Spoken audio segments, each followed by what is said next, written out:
Vous avez entendu parler de l'exemption des droits de scolarité qui a été annoncée par le gouvernement du Québec au mois de décembre 2022. Désormais, en tant qu'étudiant international, vous avez donc la possibilité de payer les mêmes frais de scolarité que les étudiants québécois à condition de respecter certains critères. Toutes les informations sont disponibles sur www.quebec.ca en écrivant dans la barre de recherche de Google exemption des droits de scolarité supplémentaires selon le programme d'études et la région ici au Québec.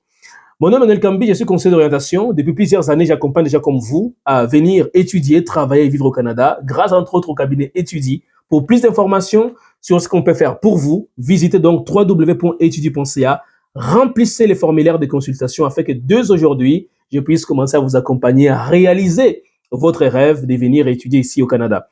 Aujourd'hui, donc, dans cette vidéo, je vais vous partager effectivement quelques programmes qui font partie du domaine de l'éducation. Vous savez que l'éducation fait partie des 5 domaines sélectionnés par le gouvernement du Québec et qui doivent bénéficier de l'exemption du droit de scolarité. Parmi ces domaines, vous avez donc éducation, santé, génie, technologie de l'information et services des gardes éducatifs à l'enfance. Aujourd'hui, donc, dans le cadre de cette vidéo, je vais donc vous dévoiler quelques programmes qui font partie du domaine de l'éducation.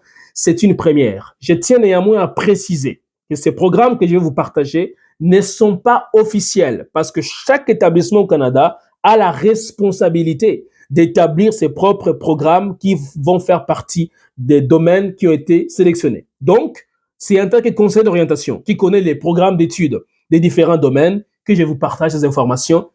Ces domaines, donc, ces programmes plutôt, je les répète, ne sont pas officiels, mais c'est des domaines, des programmes qui réellement existent et font partie du domaine de l'éducation parce que c'est ce dont je vais parler dans quelques instants.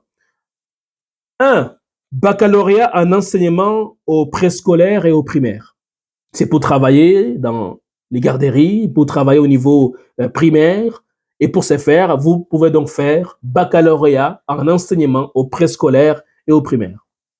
Deuxième programme que vous pouvez choisir, c'est le baccalauréat en adaptation scolaire et sociale, qui permet notamment aux personnes qui ont fini dans ces programmes de travailler auprès des étudiants, des élèves plus précisément, qui éprouvent des difficultés au niveau de l'adaptation scolaire et sociale. Troisième programme, baccalauréat en enseignement de l'anglais, langue seconde.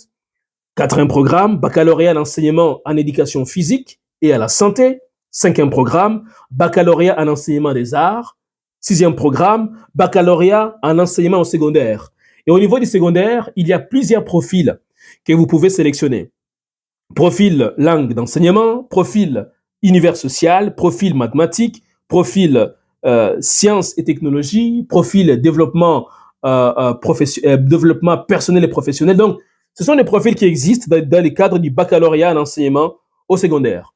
Voilà donc quelques programmes que vous pouvez tout de suite commencer déjà à sélectionner si réellement vous êtes intéressé par le domaine de l'éducation. Dans la prochaine vidéo,